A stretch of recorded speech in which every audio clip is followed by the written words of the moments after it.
պատմական փաստ է, Ռուբեն Ռուբինյանը կարդաց այն հայտարարության վերջը, որտեղ տենց էլ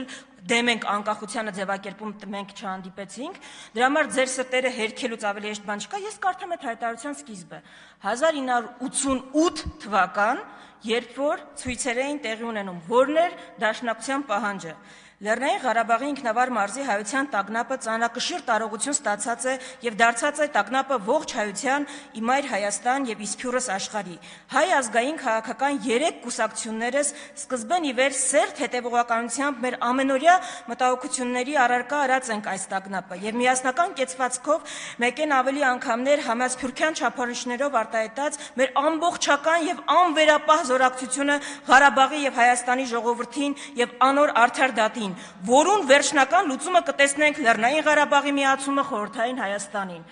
ՔՊ-ն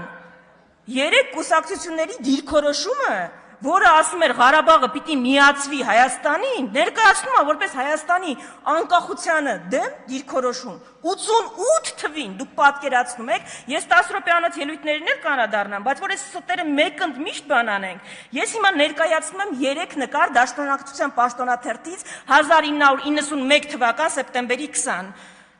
Այո անկախությանը։